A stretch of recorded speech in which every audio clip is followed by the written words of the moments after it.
Muraho neza abakunzi ba channel yacu. Ujya wibaza impamvu hari abantu bakundana cyane ariko nyuma y'igihe gito bagatandukana? Ese urukundo rwose rupfa kubera kubura gukundana? Ya. Akenshi urukundo rwangizwa n'amakosa abantu bakora batabizi.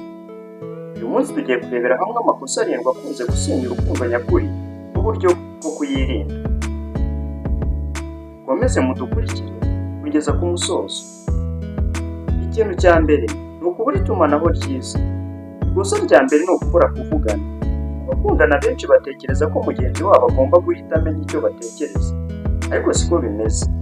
Iyo mutaganira ku byishimo, ibibazo n'ibyifuzo byanyu, umubano utangira gucika intege.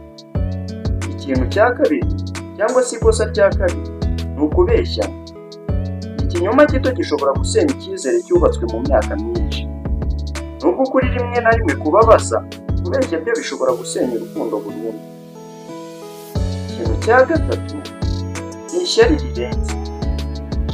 Gukunda umuntu si ukumufunga. Iyo uhora ukeka, ukurikirana telefone ye cyangwa ushaka kugenzura buri kintu akora, urukundo ruhinduka igifungo.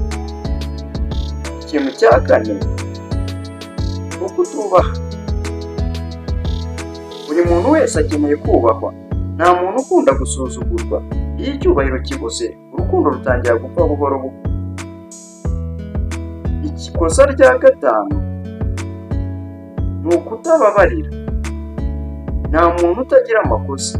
Abakundana nyabo bamenya gusabana imbabazi no kuzitanga. Kubika inzika igihe kirekire bishyira uburozi mu rukundo. Ikosa rya gatandatu ni ugushyira amafaranga imbere y'urukundo. Amafaranga ni ingenzi ariko si yo yubaka urukundo. Iyo umuntu akundwa kubera ibyo afite gusa, urwo rukundo rujyana n'ibyo bintu. Ikintu cya karindwi ni ukudaha igihe mugenzi wawe cyangwa se kutagira igihe wageneye mugenzi wawe. Muri iki gihe abantu benshi bahugira kuri telefone, akazi n'inshuti, ariko urukundo rukeneye igihe. Niba udaha mugenzi wawe umwanya, azatangira kumva ko atagira uw'agaciro kuri wowe. Inshuti zanjye, urukundo nyakuri si uguhura gusa ngo mukundane. Ni n'umurimo wa buri munsi. Ni ukwizerana, ni ukubahana, ni ukubabarirana, ni no gufata umwanya wo kwita ku muntu mukundana. Mwirinde aya makosa rero, amahirwe yo kugira urukundo rurambye aziyongera cyane. Niba wakunze iki kiganiro, kanda like, subscribe ndetse usangize n'abandi. Muri comment andika uti ni irihe kosa ubona rishobora gusenya urukundo vuba kurusha andi? Murakoze cyane. Tuzongere guhura mu kindi kiganiro gishya kuri iyi channel. Murabeho, mube amahoro.